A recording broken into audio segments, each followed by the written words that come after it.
Agora, dentro desse livro tem um trechinho que geralmente todo mundo que dá o curso não fala. Isola. Não fala. Eu também, quando dou o curso, não falo. Né? Por quê?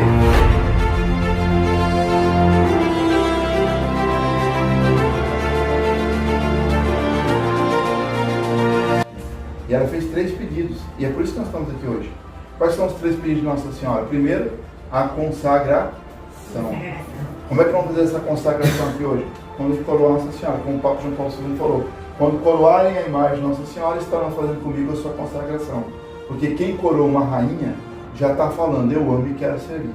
Quando coloca o texto na mão de Nossa Senhora, ele está dizendo assim, o segundo pedido de Nossa Senhora, de rezar o texto, né? Todos os dias. Do mês de?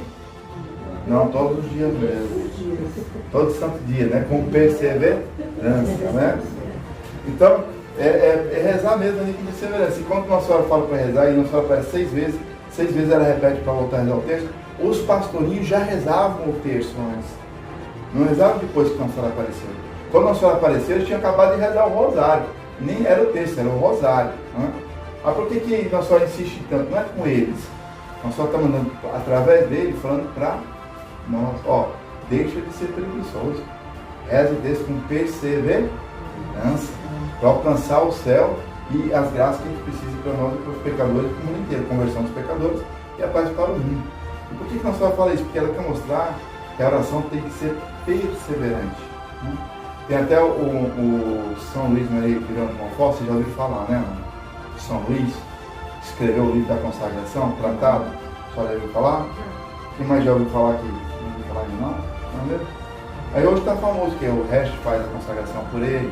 Shalom, Arautos do Evangelho, Paróquia da Glória, Novo Caminho, todo mundo está fazendo a consagração, pela internet, tem vários aí também, Padre Paulo Ricardo, dá o curso da consagração e o manual qual é? É o livro de São Luís Montfort, chama-se Tratado da Verdadeira. Né? Por que chama da verdadeira? Porque tem a falsa. E qual que é a falsa? Não é que tem um livro dizendo que é falsa, é porque tem pessoas que fazem a consagração e não levam a sério a sua consagração. Então fica uma devoção falsificada consigo mesmo. Entendeu como é? Em vez de colocar essa disposição da consagração e da glória de Deus. Agora, dentro desse livro tem um trechinho que geralmente todo mundo que dá o curso não fala. Isola. Não fala. Eu também, quando dou o curso, não falo. Né? Por quê? Porque nós aqui, vocês talvez não, né? Mas de modo geral, o brasileiro, ele tem a mania de pegar o mínimo necessário. Em vez dele ver a grandeza, ele quer o mínimo. Sabe como é?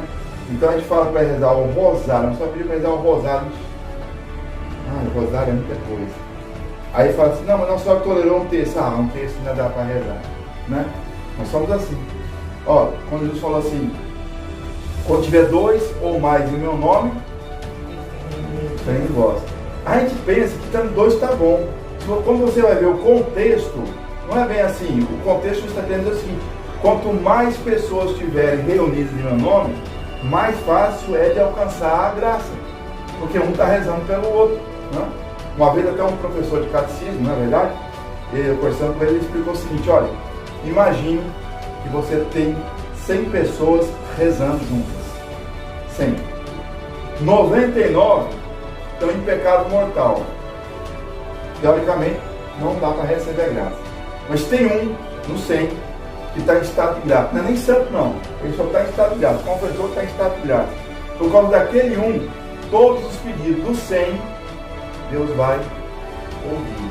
Então, quanto mais gente rezando no local, mais fácil a gente conseguir aquilo que realmente nós precisamos.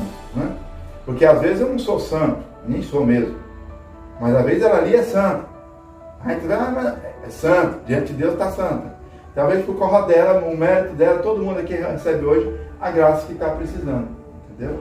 Então, quanto mais pessoas estiverem no local rezando, mais graça nós vamos ter. Mais segurança de ter as graças. Então, quando tiver 2 ou mais. Então, esse mais que alguém tem que ouvir.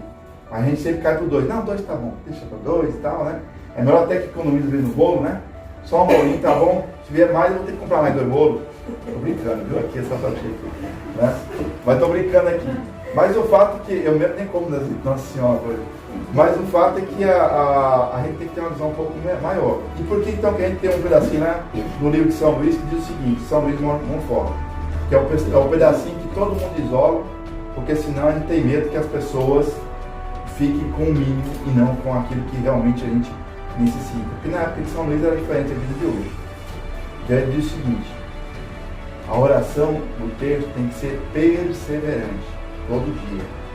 Mais vale uma oração perseverante, de São Luís agora, mais vale uma oração perseverante do que muitos rosários sem ter uma fé verdadeira. E você reza muitos rosários hoje e amanhã não reza nada. Então é melhor uma oração que você já reza, você consiga rezar com perseverança todos os outros dias. E até ele fala, São Luís, é melhor um Pai Nosso e 3 Ave Maria todos os dias do que ele fala penduricário. Um penduricário de orações, um monte de rosário, mas só reza hoje e amanhã não reza mais nada. Tem que ter aquela oração todo dia. Por que a gente isola esse pedacinho? Porque se a gente fala isso, tem uns preguiçosos que fazem pensar assim, ah não, então eu vou rezar só um Pai Nosso e uma Ave Maria, que tá bom demais, né? Tem gente que pensa assim, e não percebe que nos dias de hoje, a gente tem que olhar o que Nossa Senhora falou. Nossa Senhora não falou um Pai Nosso e uma Ave Maria. Ela falou o quê? Deus. E na verdade ela quer o rosário. Qual é a situação do mundo? A situação do mundo é muito crítica hoje. Estou falando de guerra, estou falando das confusões, da falta de fé, aborto, falta de moral. Então precisa de muita oração para converter os pecadores e para trazer essa paz. E para a nossa própria salvação, porque nós somos influenciados negativamente, nós somos influenciados negativamente por ideias, ideologias contrárias à fé. Muita gente diz que é católica e quando você vê, ela defende coisas que vão contra o sacramento de Deus. Como é que você se diz católico e vai contra uma coisa que é uma regra normal dentro da Igreja Católica? A pessoa ficou completa desnorteada. Então, para ter o discernimento, ela precisa do quê? Da vida de oração.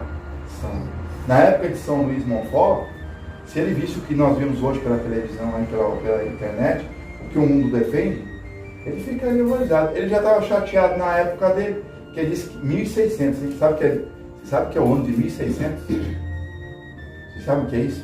O ano de 1600? Perto de hoje? Para vocês terem uma ideia, na época de São Luís era normal, olha só, hein? Era normal o homem fazer duas coisas. Primeiro, o homem não mentia. O homem não mentia, de jeito nenhum. E a outra coisa que o homem fazia, casava-se virgem. O homem, estou falando do homem, 1600 era normal o homem casar-se virgem, conhecer só uma mulher a vida inteira. E até às vezes era prometido, não, vai casar com fulano, pronto, acabou, e o homem e aquela mulher nunca conhecia, a não ser que ficasse viúvo. Mas fora a viuvez, nunca conhecia outra mulher na vida dele.